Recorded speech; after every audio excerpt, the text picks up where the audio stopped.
Brad Pitt, how a boy from Missouri became Hollywood's dream. We're all used to seeing Brad Pitt as the epitome of Hollywood charm. Tuxedos, red carpets, actresses gazing at him adoringly, and him, calm, collected, wearing that signature smile. But few remember that once upon a time, this man was just an ordinary boy from Springfield, Missouri. And if it weren't for a few unexpected decisions, we might have known him as a local newspaper journalist, not as the man who keeps his Oscars looking like they're just decorative flower vases. Brad was born on December 18, 1963, in the small town of Shawnee, Oklahoma. His was a classic American middle-class family. Dad William ran a trucking company. Mom Jane worked as a school counselor. No yachts or private jets, but the house was full of discipline and a kind of friendly conservatism. When Brad was little, the family moved to Springfield, Missouri, a quiet town where everyone knows everyone, and the main entertainments are sports games and church on Sundays. Here the boy grew up among rolling green hills, in the very heart of small-town America that Hollywood loves to romanticize in feel-good family movies. In school he was impossibly active. Golf, tennis, swimming, debate club, school musicals, student government. It seems like he signed up for everything except the chess club. Even back then, he already had that very same gaze he would later use to make women in movie theaters melt. Teachers remember him as a nice guy who always joked but knew when to stop, which, by the way, is rare for a future star. Many start acting like divas before winning a single award.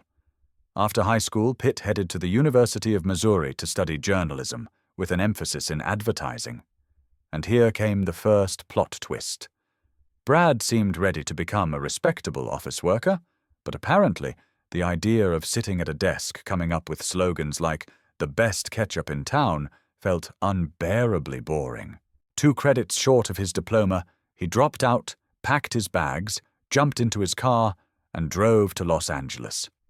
There, by his own account, he lived off fast food and took any job he could get, even working as a limo driver for strippers. The Hollywood dream rarely begins in a tuxedo.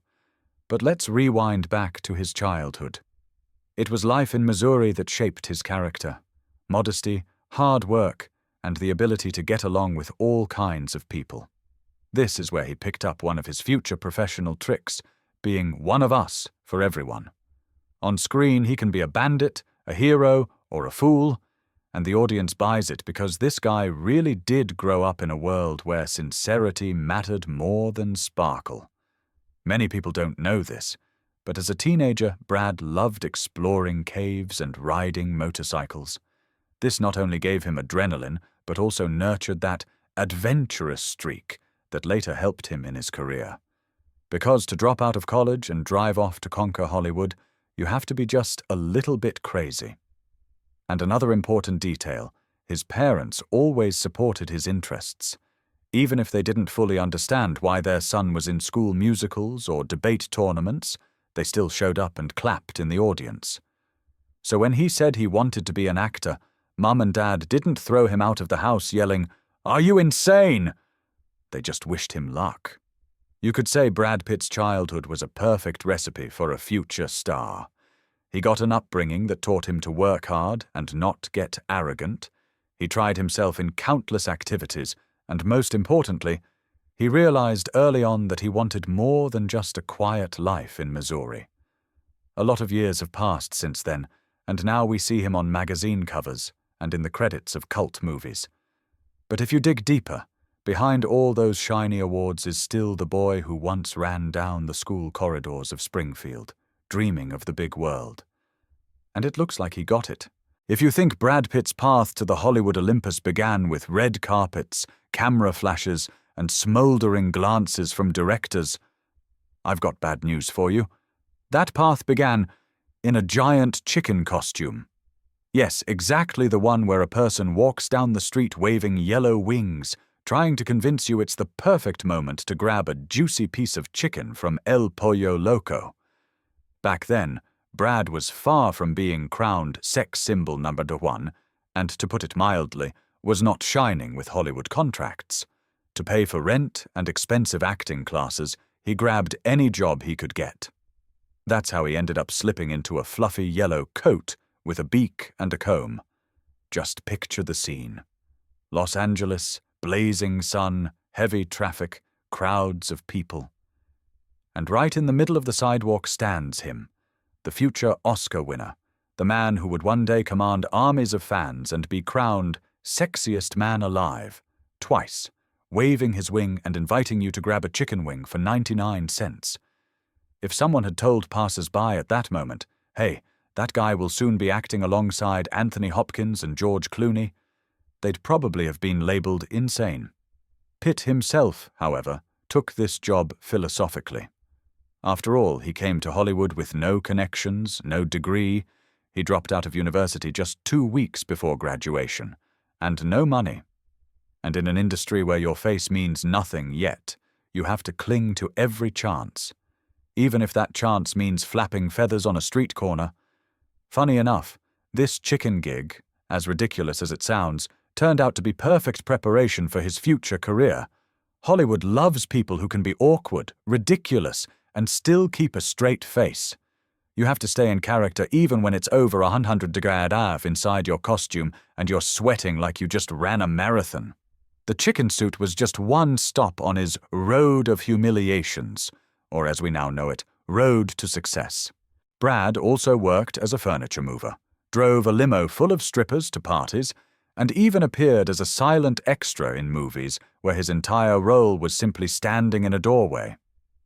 But there's something symbolic about this chicken story. Just as a chick hatches from its egg to become a rooster, Pitt hatched from his yellow feathered shell to, a couple of years later, appear on screen in Thelma and Louise and, quite literally, steal the show. Today, when he strides down red carpets in Brioni and Tom Ford tuxedos, it's hard to imagine that his most high-profile premiere once took place on a busy Los Angeles street corner, with the stage being the sidewalk outside a fast food restaurant. But perhaps it's exactly this contrast that makes his story so delicious. After all, what could be a better beginning for a Hollywood legend than starting in a chicken suit and ending in the suit of Joe Black? If you think Hollywood heartthrobs start their careers in a blaze of glamour, and that their working days are nothing but photo shoots and premieres, then you clearly haven't heard the story of how Brad Pitt used to drive strippers. Yes, that's right. The very same Brad who would later become the ultimate symbol of male attractiveness once made a living chauffeuring in a rather specific corner of the service industry. It all began with the harsh truth that in Los Angeles, acting ambitions rarely pay the rent. Pitt, having dropped out of university just 2 weeks before graduation and bolting to Hollywood, was faced with reality. Talent, unfortunately, doesn't always convert into dollars. He had to survive somehow, which meant taking any job that would bring in cash. And so Brad found himself behind the wheel of a limousine designed for very special passengers, women in glitter and feathers who knew exactly how to entertain party guests. Pitt's task was simple: drive the ladies to their destination and pick them up after the show. But as he later admitted, morally it was far more complicated than it looked. After all, he was in his early 20s, in a strange city, chauffeuring women whose job was to break hearts and destabilize men's heart rates. The irony of fate is that this job indirectly nudged him toward the career he had been dreaming of. You see, one of the women he crossed paths with attended the acting studio of Roy London, a legendary teacher who trained half of Hollywood's future stars. Brad, not missing the opportunity, enrolled in the class. And that decision became one of the turning points on his road from anonymous driver to A-list star. Just picture it. You're sitting behind the wheel of a limo, high heels and sequins flashing in the rearview mirror, and in your head are thoughts of Oscars and leading roles. At the time, Pitt probably had no idea that this strange side gig would serve as a kind of springboard for his acting career. Of course, today it sounds like a comical little episode in the biography of a legend. But in reality, it was pure necessity. Without money in Hollywood, you won't last long, and acting luck rarely knocks on the door on the first try. You have to hustle. And here's another curious point. Brad has admitted that working with night butterflies taught him how to observe people, their mannerisms, body language, and facial expressions. This skill, oddly enough, proved useful in his acting work. After all, acting is also about being able to catch a character and bring them to life on screen. Now, looking at Pitt in elegant suits on red carpets, it's hard to imagine that his main task used to be remembering to open the passenger door and making sure the women arrived on time. But maybe it's precisely those late-night limo rides that helped him become the Brad we know today. Charming, laid back, and just a little ironic. And the moral of the story is simple. Sometimes the road to Hollywood doesn't start with a red carpet. It starts with night shifts in a limo packed with feathers, glitter, and the unfulfilled dreams of its passengers. Before Brad Pitt became the star of cult films, an Oscar winner, and the object of envy for half of Hollywood, he had already appeared on screens, although in a completely different format. No, it wasn't a prestigious role in a drama, and not even a supporting part in a comedy. It was a commercial. And not just any commercial, but a commercial. For Pringles chips. Yes, the very same Brad who would later break women's hearts in Fight Club, and Seven appeared on television in 1989 as a tanned, smiling guy holding a can of potato chips. It was the kind of ad where life seems like an endless summer, friends are always around, and happiness is measured by the crunch.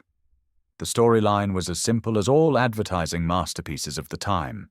Young, beautiful people spending time together without a care in the world, the sun shining, music playing, and of course, nobody letting go of their Pringles. Into this picture steps a young Pitt, hair neatly styled, $1 million smile, and the gaze of a carefree guy who has his whole life ahead of him. At that moment, he wasn't yet Brad Pitt in the sense we know today. He was just one of hundreds of young actors running from audition to audition, dreaming that this project might be their golden ticket into big-time cinema. But even in a chip commercial, you could already feel that signature charm that would later become his trademark. And it has to be said, shooting commercials is its own kind of trial. The actor's task isn't just to smile, it's to convince the audience that these chips are the best thing that's ever happened to him. Brad nailed it completely. In the ad, he looked like Pringles could solve any problem, from boredom to a global crisis. Today, we might smile ironically watching this fragment from his past, but the fact remains. For a young actor, this was a real chance to be seen. Even if the project lasted only 30 seconds and sold not emotions, but snacks. And who would have thought that this sunny boy with a can of chips would, just a few years later, star in Thelma and Louise and become a symbol of the sexual revolution of the 1990s. There's a certain magic in that. The road from advertising shoots to Hollywood stardom is rarely a straight one, and Pitt traveled it with enviable persistence. In truth, many stars' careers started with commercials. Some sold soda, some sold jeans, and some, like Brad, sold chips. And there's nothing shameful about that. In fact, sometimes it's exactly those projects that become the first line in a biography, the kind you later recall with a smile in interviews. Now, when Brad Pitt can afford to turn down dozens of scripts a year, it's hard to imagine that once upon a time he was happy to get a role in a commercial where the main goal was to tell the audience, life is beautiful when you have Pringles. But it's precisely from little things like this that the road to fame is built. The moral is simple. If you're ever offered a role in a commercial, don't rush to refuse it. Maybe 30 years from now, someone will be telling your story with the same kind of fondness as we remember Brad Pitt's crunchy debut today. Every actor has a role they dream about, and one they'd rather never mention again. For Brad Pitt, the latter category is Interview with the Vampire. On the surface, what could be better? Gothic atmosphere, a cult novel, Tom Cruise as your on-screen partner, and a legion of fans who will be swooning for decades. But behind the scenes, things were far less romantic. Let's start with the filming conditions. Pitt spent 6 months in darkness. Not metaphorically, but literally. Almost every scene was shot at night or on dim, gloomy sets. It was winter, in cold, foggy London. And there he was, standing in a heavy wig, with contact lenses cutting into his eyes, hanging upside down so the blood would rush to his head and the veins on his forehead would look vampiric. That alone sounds like some kind of actor's version of hell, and if only the torture had been purely physical. Psychologically, it was worse. The author of the original book, Anne Rice, had originally envisioned Louis as an elegant Frenchman, someone like Alain Delon. And here comes Brad Pitt, who not long before had been selling fried chicken and chips in commercials. Rice openly expressed her disappointment with the casting, and as you can imagine, that did nothing to lift Pitt's spirits. But the biggest blow came just 2 weeks before filming began. He received the final version of the script and realized that everything that had inspired him about the role had been neatly cut out. Instead of a complex, layered character, he was left with a dreary second fiddle to Tom Cruise. Brad sank into depression and even tried to quit the project, but the studio threatened him with a $40 million penalty. And so, with zero enthusiasm, he soldiered on for 6 months, embodying a character who, on screen, looked less like a brooding vampire and more like a man longing for sunshine and a vacation. The situation was made even more uncomfortable by the now infamous kiss with a young Kirsten Dunst. She was only 11 years old at the time, and both actors later admitted the moment was deeply awkward. Yet the studio decided to make that very scene one of the film's promotional hooks, which sparked heated media discussions. In the end, the film, as so often happens, received mixed reviews from critics, but became a massive hit with audiences, and is now considered a classic of the vampire genre. Anne Rice herself eventually changed her opinion after the premiere, and even praised Pitt's performance. But as he has said in interviews, his memories of that shoot are not of excitement but of sheer survival. The irony is that Interview with the Vampire brought him huge popularity, yet he couldn't stand the experience. Maybe that's the magic of Hollywood. You can suffer on set, curse the script, and dream of escape, and a few years later audiences will still call it one of your signature roles. The moral is simple. Sometimes the road to fame runs through dark basements, heavy wigs, and penalty clauses with 8 zeros. But if the result is a cult film, devoted fans, and new offers, maybe the game was worth the candle, even if those candles only ever burned at night. There are actors who get called good-looking guys. There are those considered talented dramatic actors. And then there's Brad Pitt, who managed to officially earn the title of sexiest man alive, not just once, but twice.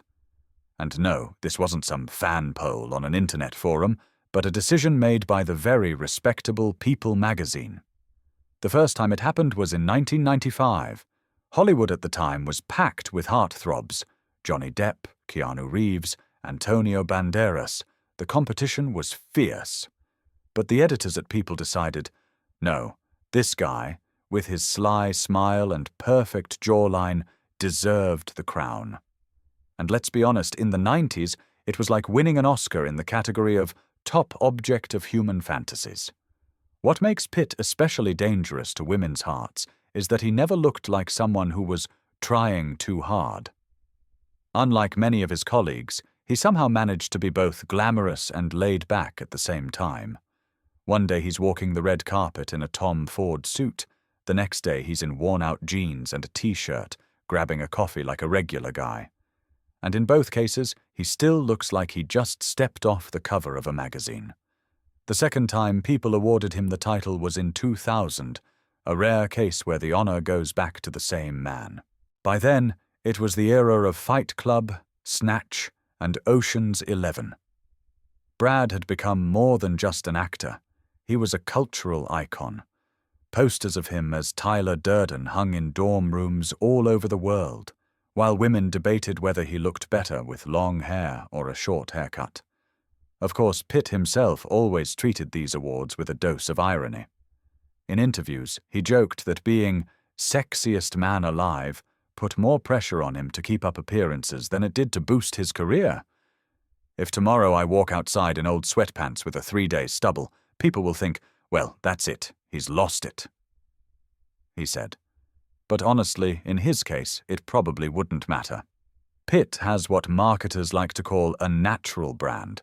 He could walk out in a potato sack and still end up in tabloid photo galleries with the caption, "incredibly stylish."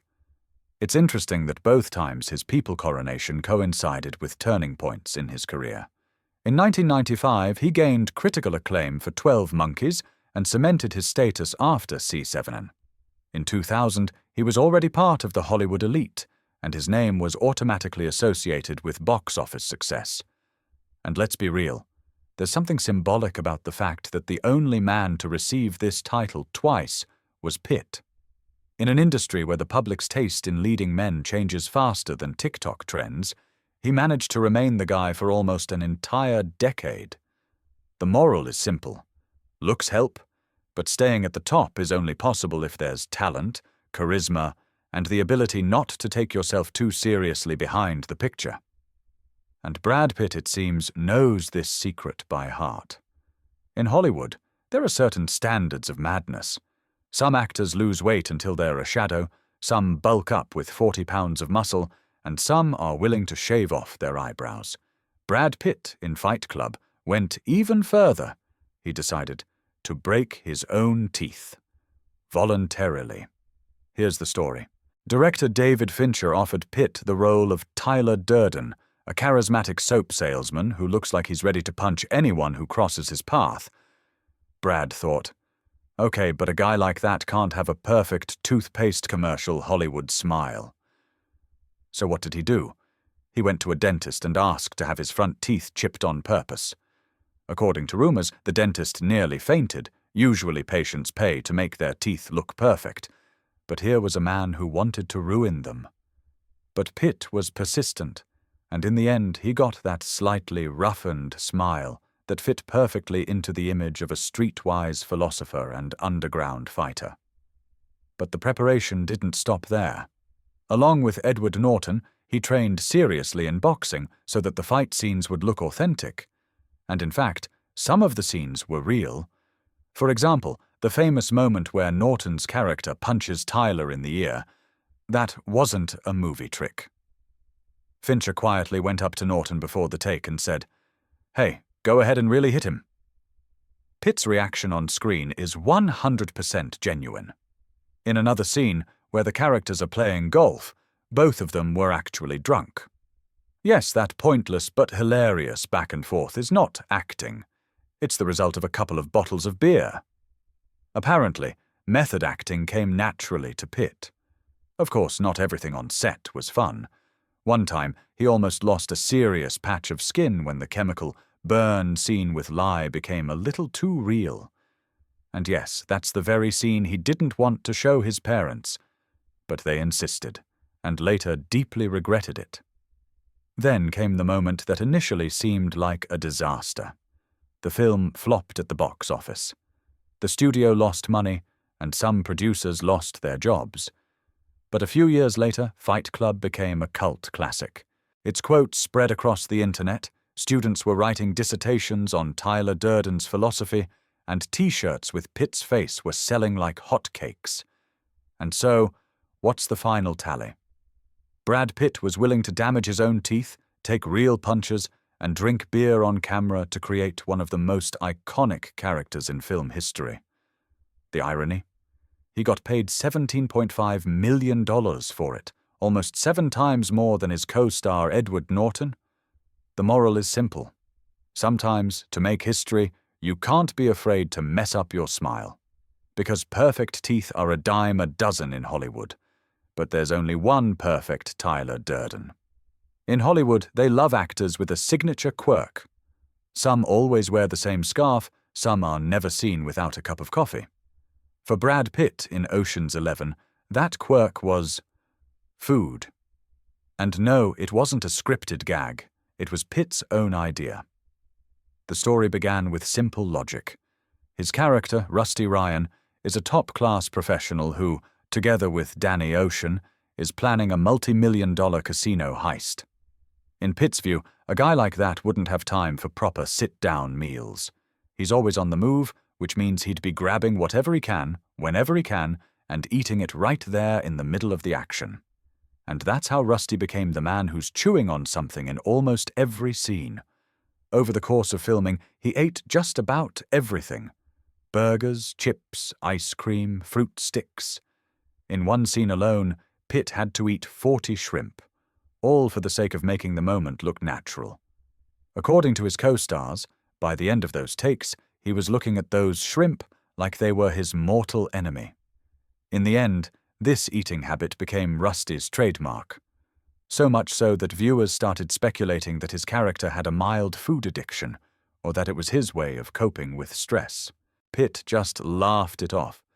Nah, it's just that when everyone else has long dialogue scenes, food gives you time to figure out what to do with your face. But behind the funny detail was some professional calculation. Eating on camera made the character feel alive, less polished and more real. And judging by the fact that the Ocean's trilogy became a massive box office success, this little tactic worked perfectly. The filming itself, by the way, took place in Las Vegas, in the legendary Bellagio Casino. The crew got incredibly lucky with the location.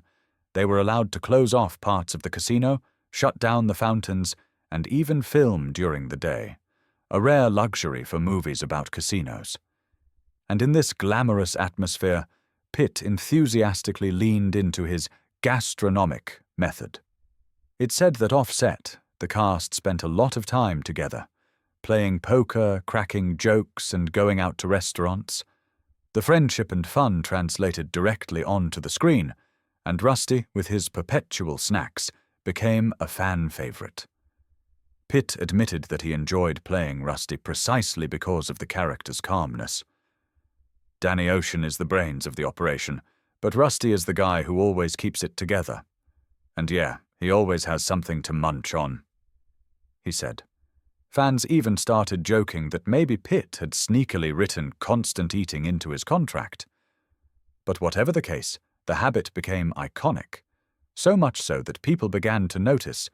In other movies too, Pitt often seems to be eating something. The moral? Sometimes, to stand out in an ensemble of stars, you don't need big lines or flashy stunts. All you need is to eat a shrimp in such a way that the audience can't look away. And in Ocean's 11, Brad Pitt proved that even a shrimp can be part of cinema history. In Hollywood, a lot can be forgiven.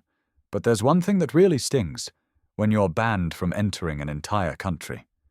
And Brad Pitt knows this firsthand. And not just any country, China, one of the largest film markets in the world.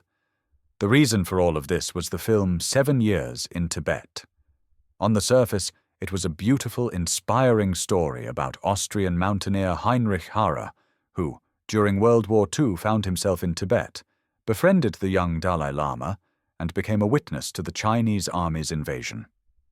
For Brad, it was a serious, dramatic role, one that required both an accent and deep immersion into the period. But the story had a political edge that Pitt, to be fair, underestimated at first. The Chinese authorities saw in the film an overly harsh criticism of their actions in Tibet. Local officers on screen were portrayed as cruel and rough, while the Tibetans appeared as innocent victims.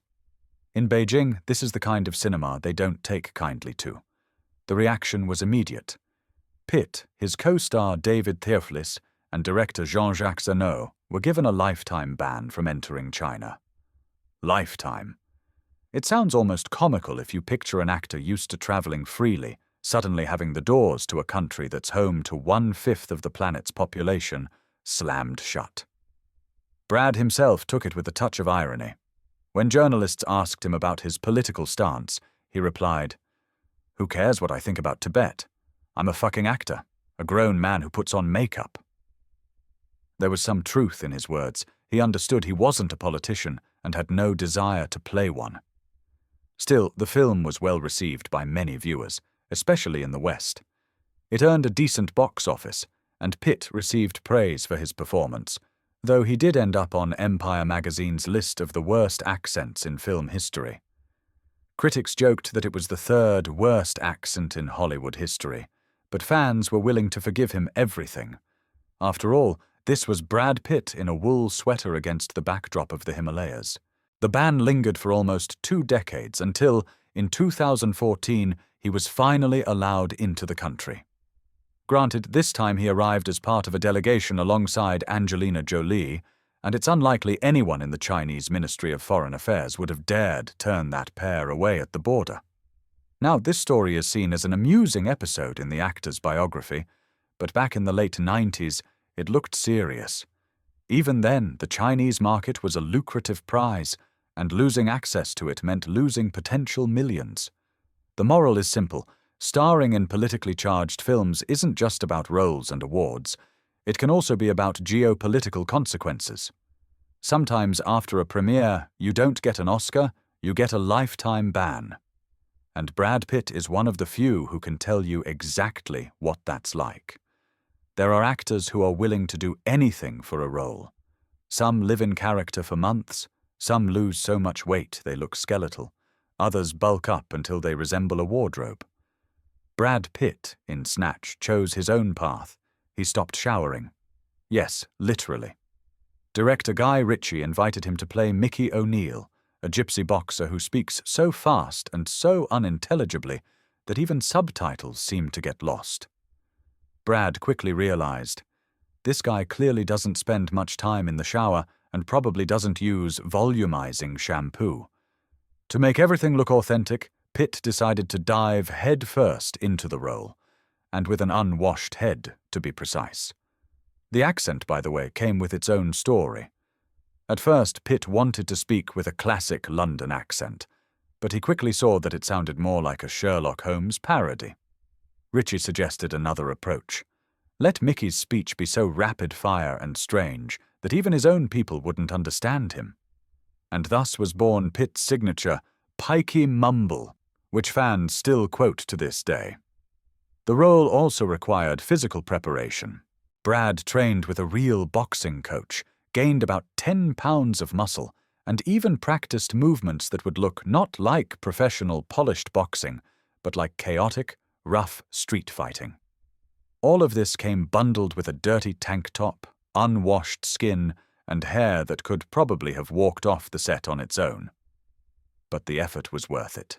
Mickey turned out to be so colorful that he instantly became a fan favorite. The atmosphere on set helped too. Ritchie assembled his cast like a football team, so everyone felt like part of the crew and wasn't afraid to experiment. Pitt in this company was like a fish in water, or more accurately, like a gypsy in an underground boxing ring. Interestingly, Snatch became a kind of breather for Brad after a string of serious roles. Here, he could mess around, pull faces, lounge in the grass between takes, and not worry about his character being perfect by classic Hollywood standards. On the contrary, the more chaos, the better. In the end, the film was a box office hit, and critics noted that Pitt, in a comedic role, looked just as good as in his dramatic performances. Some even wrote that he stole the show from the rest of the cast, and that's saying something, considering the film also starred Jason Statham, Benicio del Toro, and other scene stealers.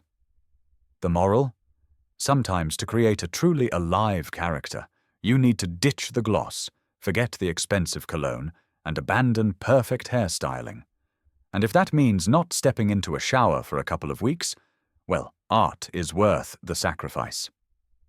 Brad Pitt proved that sometimes an unwashed head and an indecipherable accent can do more for a film than any special effects. In Hollywood, there's an unspoken rule. If you want to stand out in an ensemble full of stars, come up with a little signature. Brad Pitt in Ocean's 11 took that rule to the extreme, and to 40 shrimp in a row. His character, Rusty Ryan, is a man always at the center of things, planning heists, solving problems, keeping everything under control. But he has one funny habit. He eats. Constantly. in every scene. This wasn't a scripted gag, but Pitt's own idea. The logic was simple.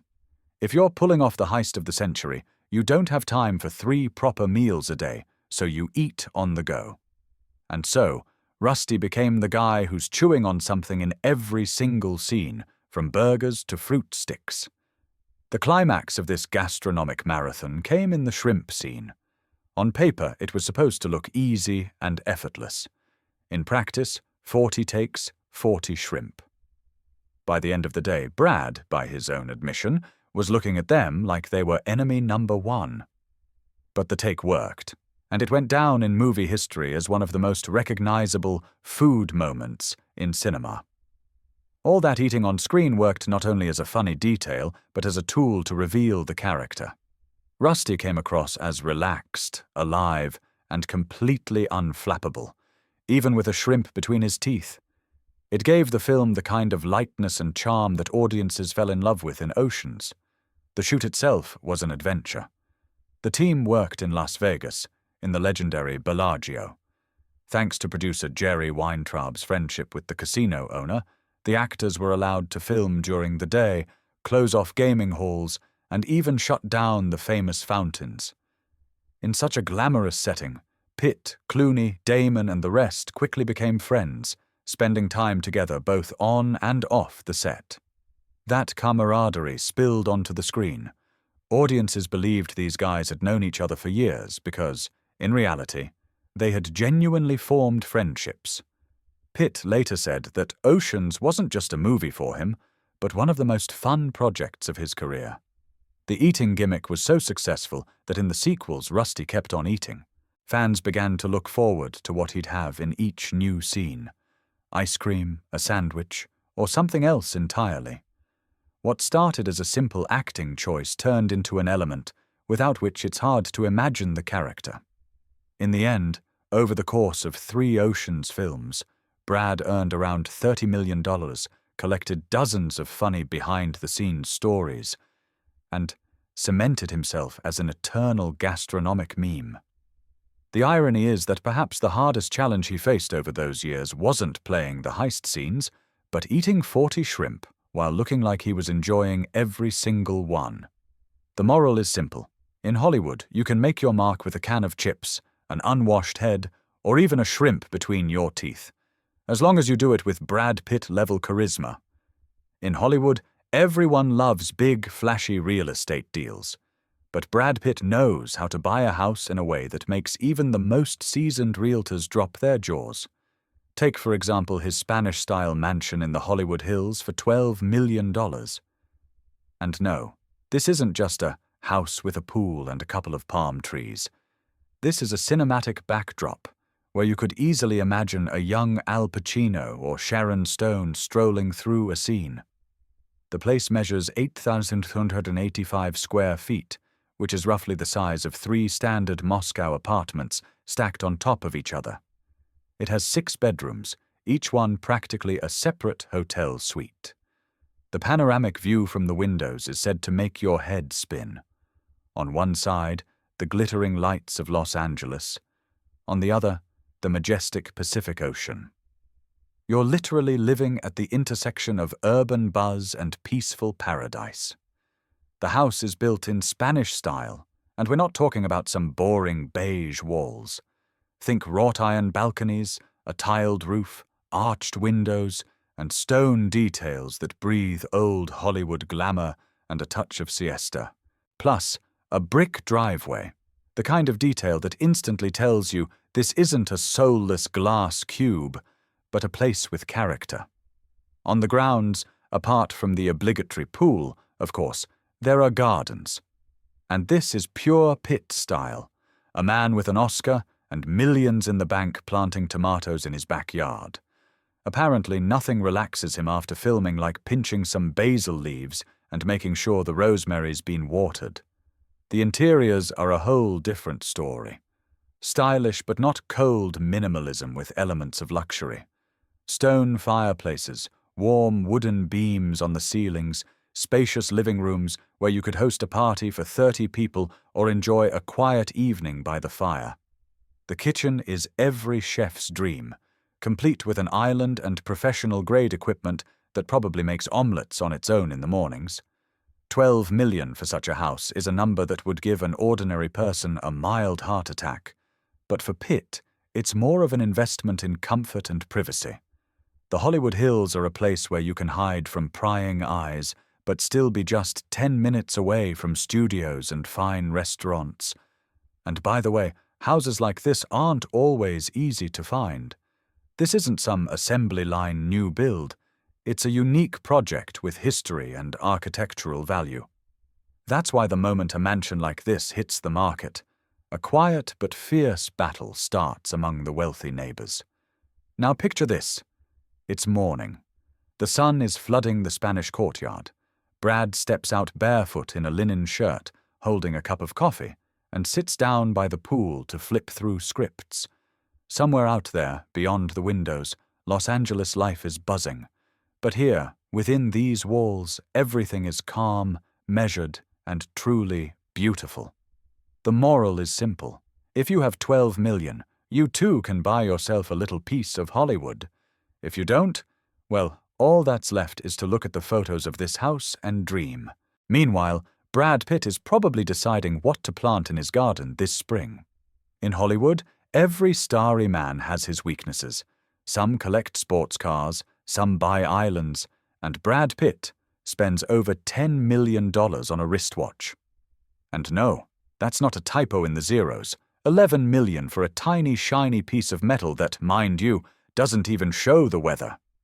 We're talking about the legendary Patek Philippe 5016A, a watch that doesn't just tick, it practically whispers to its owner, "You are special."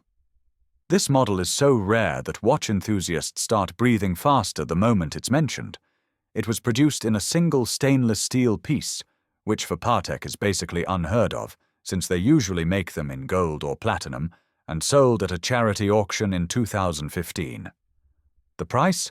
Almost $9 million, which at the time was around $11.2 million. To give you an idea of the scale of this madness, for that money you could buy an entire street of houses in a good neighborhood or, say, a small castle in France. But Pitt chose the watch. Why? We can only guess.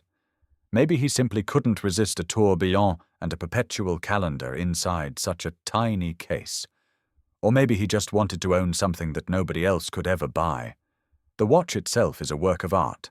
There's a minute repeater, a moon phase on the dial, and all of it is assembled with such love for detail that even the most cynical people admit, yes, this piece is iconic. Still, for the average mortal, the thought of a watch for 11 million sounds about as wild as a bottle of water for the price of an apartment. What's also interesting is that the purchase was made at the only watch charity auction. So Pitt didn't just blow his money on a toy, he helped raise funds for research into curing muscular dystrophy. And that, of course, makes it harder to joke about it. The man did a good deed and also got a one-of-a-kind accessory in return. That said, we all know that in the world of celebrities, things like this are not just about charity, but also about status. When you show up on the red carpet and on your wrist is a Patek Philippe that exists in a single copy, it speaks louder than any award. I can afford anything. You can just picture it. Brad casually adjusts the cuff of his shirt, and some young actor walks by, glances at his wrist, and instantly realizes, yes, that's the Patek. The amount flashes in their mind instantly, and it no longer matters if Brad is talking about a new role or the last Lakers game. All eyes are locked on his wrist. In the end, it's a purchase that's both insane and genius at the same time. On one hand, $11 million for a watch is pure Hollywood madness. On the other, it's only going to go up in value, because there will never be another one like it. Which means Pitt didn't just buy himself a toy. He made an investment that could one day rival even his biggest acting paychecks. So the moral of the story is simple. Everyone has their weaknesses. For some, it's rare cars. For others, it's real estate scattered around the globe. For Brad Pitt, it's the Patek Philippe 5016A. And if you think that's too much for an accessory, just remember, in Hollywood, Everything is measured not by reason, but by the impact you make. And here, the impact is a full 100%. In Hollywood, many people love to spend money in a way that guarantees the newspapers will write about it later. But Brad Pitt and Angelina Jolie once managed to turn the purchase of a house into a full-blown romantic manifesto with a hint of Italian wine. In 2010, they bought Villa Costanza, a Palladian-style villa in Venetian design with its own vineyard, for a modest, by celebrity standards, $30 million. And no, this isn't just a little country house. This is a true architectural masterpiece, built so that every guest instantly understands. This is where people live who know the value of beauty and don't buy their wine at the supermarket. They make it themselves. The villa is designed in a style you could describe as if the Renaissance met dreams of a quiet old age in Italy. A symmetrical facade, columns, arches, spacious terraces, all just like the postcards of La Dolce Vita. On the grounds are vineyards, olive groves, and views so breathtaking that you start believing you too could write a great novel, or at least a couple of inspired Instagram posts. Why Italy? The answer is simple. Brad and Angie were at the peak of their joint cinematic family saga, and they needed a place to escape Hollywood, paparazzi, and endless premieres. A place where the kids could run barefoot on the grass, and the adults could drink wine under the warm evening sun, pretending they were ordinary people. Well, as much as that's possible when you have security, chefs, and a winery. $30 million for such a slice of paradise is, of course, a hefty sum. But for a Hollywood couple whose combined salaries reached tens of millions a year, it looked like a perfectly reasonable investment. Especially if you consider that owning an Italian villa with a vineyard is not only pleasant, but profitable. Producing your own wine that you can sell is far more respectable than, say, keeping a collection of sports cars gathering dust in a garage. Villa Costanza is not just luxurious architecture and grapevines. Inside, there are spacious halls with fireplaces, high ceilings, and antique furniture. You can host a dinner for 20 people here, or you can hide away in the library with a glass of Barolo and that book you never had time to read during years of filming. Of course, the paparazzi didn't leave them alone even here. But still, the Italian countryside offered more chances for privacy than Los Angeles or London. And it was the perfect place to host gatherings with friends from the film industry. Picture this. George Clooney comes over for the weekend, you sit on the terrace, the sun is setting, and on the table there's cheese, prosciutto, and wine with a label proudly displaying the name of your own estate. That's an atmosphere no hotel could ever buy you. They say Brad especially loved working in the vineyards. And it's easy to picture. A man who carefully chooses his scripts would surely take the same care in overseeing the winemaking process. Maybe it was here, among the vines and the ancient stone walls, that he dreamed up some of his future projects. But as in every Hollywood fairy tale, this story has a flip side. After the split with Jolie, the fate of Villa Costanza came into question, because joint celebrity property rarely survives their relationships unscathed. And so the villa, once a symbol of love and family warmth, became for many a reminder that even in paradise, storms can come. Nevertheless, you can't deny that the purchase of Villa Costanza was one of those moments when a celebrity couple did something truly beautiful and genuinely romantic. Not just another house in a list of assets, but a place with soul, history, and a taste for life. In the end, the villa story isn't just about $30 million. It's about the ability to dream, and to turn those dreams into stone, grapevines, and sunsets over the Italian hills. And it's exactly such purchases that make Hollywood legends feel just a little bit closer to the romantic images we see on screen. If Hollywood gave out awards for the most spectacular love triangles, Brad Pitt, Jennifer Aniston, and Angelina Jolie would absolutely win the Oscar for Best Real-Life Drama Series. It all started in the early 2000s, when Brad and Jennifer were considered Hollywood's golden couple. They walked the red carpet together, smiled from magazine covers, and looked like a perfect glossy-page love story. Even grandmothers in small-town America thought these two were made for each other. But then, in 2005, Angelina Jolie appeared on the horizon, an actress with the reputation of a femme fatale, a collection of tattoos, and a history that included vials of ex's blood and a taste for extreme gestures. Brad and Angie met on the set of Mr. and Mrs. Smith, and, surprise, they had such insane chemistry on screen that even the people in the back row of the cinema could feel the temperature in the room rise by 50%. Officially, both swore nothing was happening between them at the time, but tabloids, like sharks, smelled blood in the water. There were photos, hints, anonymous sources, and a million headlines along the lines of, "What's going on between Pitt and Jolie?"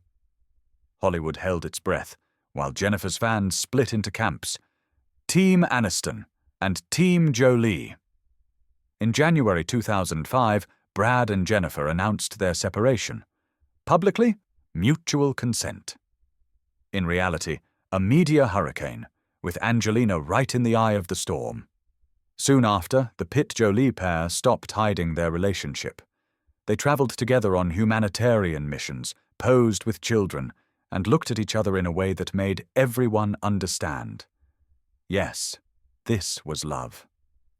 For Jennifer, it was a painful blow. Years later, she would still describe that time as vulnerable and emotionally challenging.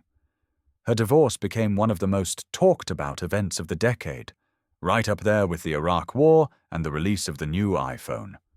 For Pitt and Jolie, it marked the start of their own saga, full of movie shoots, children, joint charity projects, and a press corps that never missed a chance to remind the world that this love story had been built on the ruins of another marriage.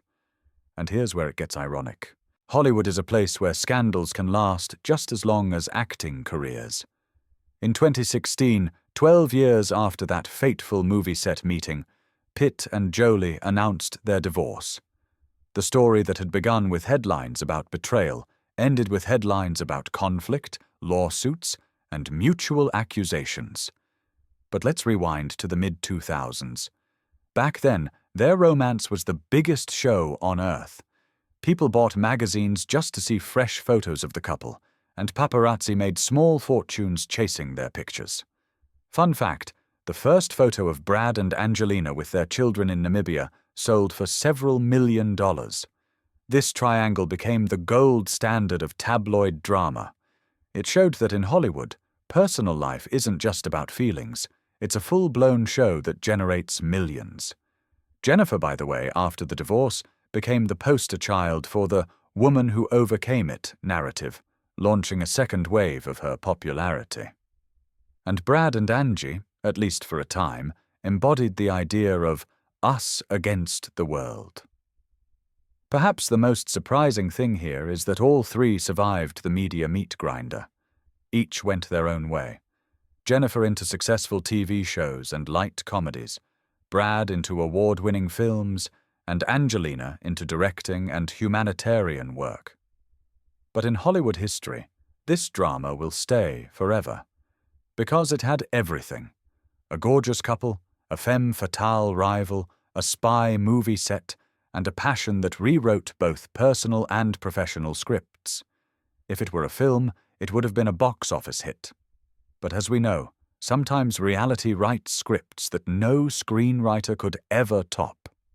If someone were to make a documentary called Brad Pitt, Flying Over the Cuckoo's Nest of Hollywood, the year 2016 would get its own dedicated episode, and probably the most dramatic one. And it wouldn't start on a red carpet, on a movie set, or even at the Chateau Miraval winery, but aboard a private family plane. Like everything in Hollywood, the story first leaked to the press as whispers and anonymous insider tips. Allegedly, during a flight between Europe and the US, a quarrel broke out between Pitt and Jolie. And not the kind of spat about who forgot to take out the trash, but a conflict Jolie would later call aggressive behavior toward herself and the children. The press, of course, sank its teeth into the story and refused to let go. shock at 40,000 feet, family drama in the clouds, love and turbulence. And those were just the polite headlines. Rumor had it that the center of the drama was the couple's eldest adopted son, Maddox. Versions of the story varied. Some claimed Brad allegedly raised his voice and acted harshly. Others said it was blown out of proportion and sensationalized out of nothing. But then it wasn't just tabloid gossip mongers who got involved. The real heavy hitters showed up. The FBI and social services. Yes, you heard that right. The FBI actually looked into what happened during that ill-fated flight. There were interviews, fact-checking, and formal reports. Jolie, according to her, wanted to protect the children. Pitt, on the other hand, remained as composed as possible in public and, like a true pro, kept smiling for the cameras while the storm raged behind the scenes. In the end, he was not officially charged with anything. The FBI closed the case, and the lawyers on both sides gave the classic line, "The parties will not be commenting on private family matters." Of course, in Hollywood, that phrase means, brace yourselves for more headlines. And they came, especially when Angelina hinted in later interviews that this was not an isolated incident, and that there had been a history of physical abuse in their marriage. For Pitt's career, this scandal was like a bolt of lightning out of a clear blue sky. Just yesterday, he was the epitome of the flawless Hollywood gentleman, and suddenly today, he was the subject of investigations and debates about whether one can separate an artist's talent from his personal actions. Critics and fans were divided. Some said, innocent until proven guilty. Others insisted, there's no smoke without fire. But if you look at it with a touch of irony, it had all the makings of a screenplay. A private jet, a world-famous couple, a sudden element of conflict, and a multi-layered media game that followed. Isn't that the perfect recipe for an Oscar in the Best Family Thriller of the Year category? After this incident, Pitt and Jolie's relationship finally fell apart. The divorce was loud, the custody battle intense, the legal wars relentless, and the accusations kept resurfacing like plot twists in a soap opera. It felt less like the end of a marriage, and more like a full-blown TV series, each new season more scandalous than the last. And as always happens in Hollywood, the audience split into teams.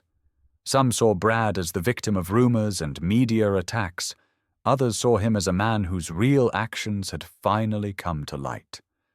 The key takeaway from all this: even behind the glossiest facade of a Hollywood fairy tale, there can be stories that send chills down your spine.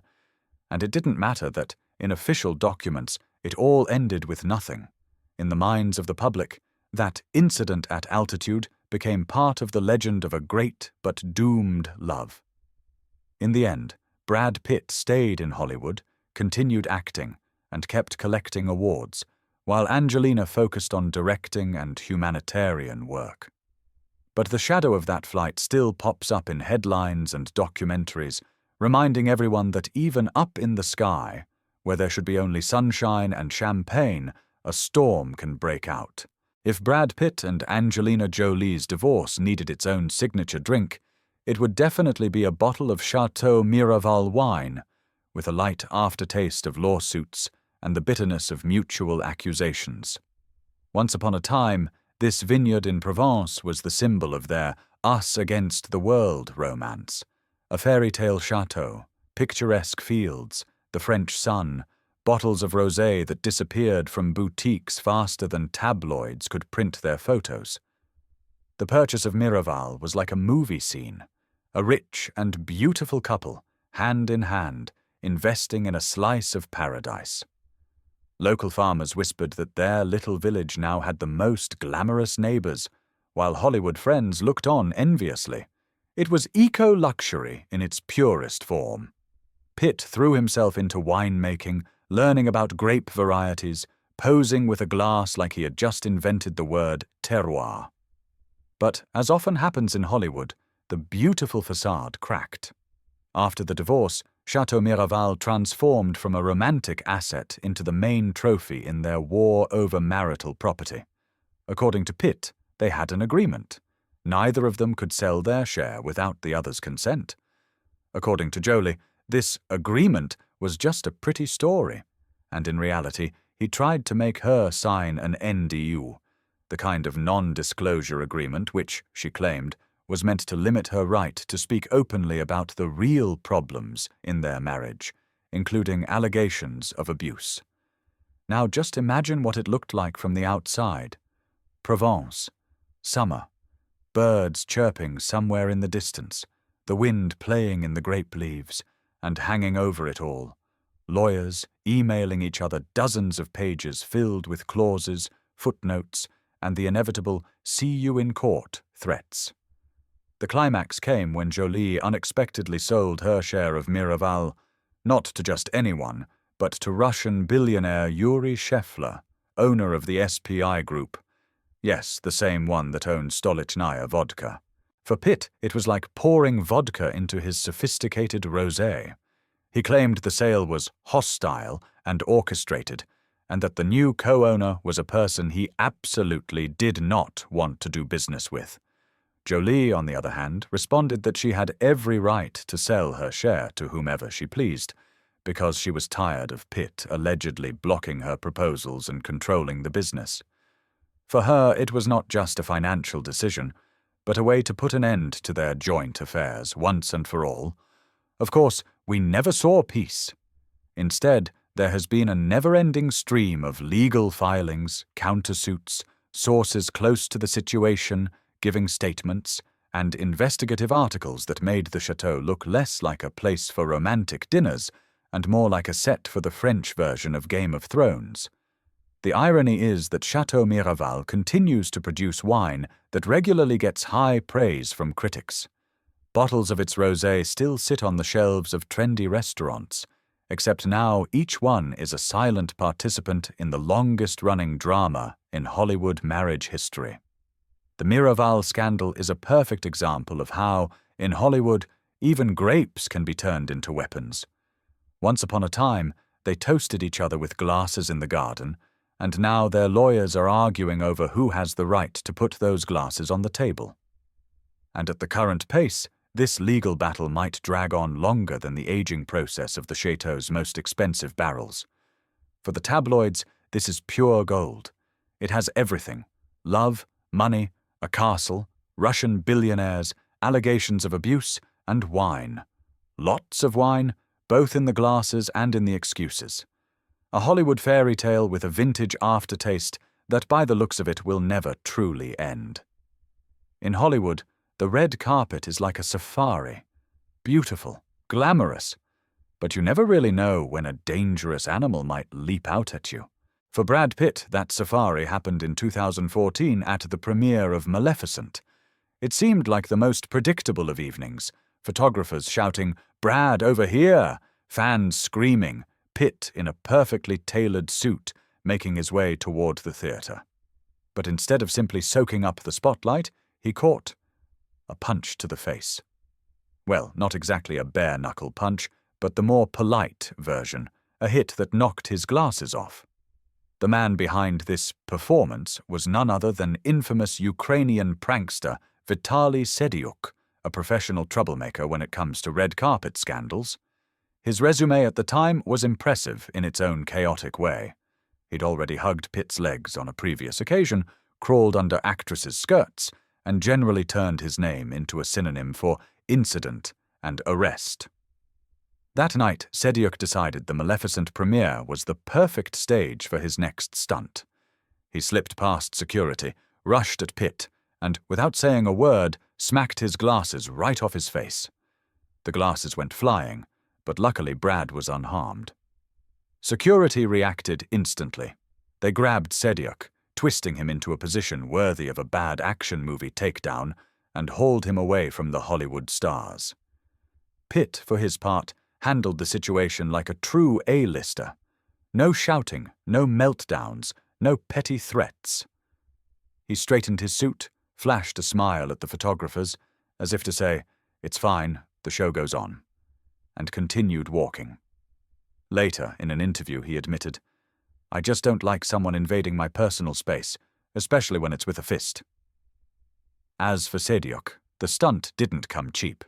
He was arrested, hit with a court sentence, and, of course, added to the blacklist of events.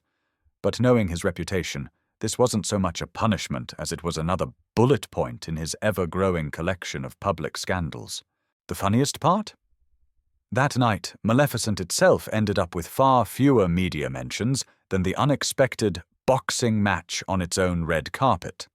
Journalists kept debating for weeks. Was it an act of protest, a cheap publicity grab, or just a meaningless provocation for the sake of headlines? Either way, the moment became a textbook example of why you should never let your guard down on the red carpet. Even if you're Brad Pitt, a man who probably assumed his biggest risks there was spilled champagne or an awkward reporter question. But no, Hollywood always finds a way to surprise you. And the moral of the story? The red carpet might be glamorous, but sometimes it's better to wear a helmet than designer glasses. If Hollywood ever decided to create its own Olympus, Brad Pitt would definitely be standing there on the podium, in a perfectly tailored tuxedo, with a slight smile and a look that says, "I know you'll love me no matter what, even if you just read about my latest scandal." And it's true. No matter how loudly the tabloids scream, Pitt somehow manages to remain untouchable in the public's eyes. In a world where a single unflattering photo can tank your reputation, Pitt walks through life as if his PR team were a special forces unit, trained to handle any kind of media apocalypse. Divorce from Jennifer Aniston? Survived. A whirlwind romance and an even more whirlwind divorce from Angelina Jolie? Survived. Allegations of toxic behavior? Survived that too, and surprisingly with minimal damage. The secret? The eternal Hollywood magic known as image control. His PR machine works flawlessly, like a Swiss watch, except instead of gears and springs, there's an entire team that knows exactly when to drop a touching interview, when to show up at a charity gala, and when to debut a new haircut so that it's all anyone talks about. The irony is that while the tabloids are busy spinning divorce of the year or scandal of the decade, the public still sees Pitt as the charismatic hero from the big screen. Sure, he may have his sins, but in the eyes of his fans, he's still the same guy from Fight Club or Ocean's 11. The result is a strange effect. The more they write about his problems, the stronger his myth becomes, as if a real Hollywood man can survive absolutely anything. The tabloids do try, of course. Every time journalists throw out a headline like "Pitt in trouble" and dump the latest details of his personal life on us, it feels like this will be the beginning of his downfall. But give it a week or two, and there he is again, looking sharp on a magazine cover, talking about his new project or philosophizing about life. And the public, almost hypnotized, switches focus once more. Yeah, sure, he had some problems, but have you seen how well he's aging? You could say this is all thanks to his team. But there's also a personal talent here. The ability to avoid panic, to steer clear of public meltdowns, and, most importantly, to stay in his comfort zone even when the whole world wants to dig under his skin. Pitt has mastered the art of using tabloids as fuel for his own legend. Every article, no matter how biting, eventually becomes part of his grand Hollywood storyline. And while the entertainment world loves its rises and falls, Brad has so far managed to stay on his pedestal, not just as an actor, but as a brand that will survive more than one crisis. And that, perhaps, is his greatest skill, turning any scandal into background noise while he continues moving forward, confident, smiling, and seemingly with the secret knowledge that in this game, the winner isn't the one who stays clean in the press, but the one the public never stops wanting to see on screen.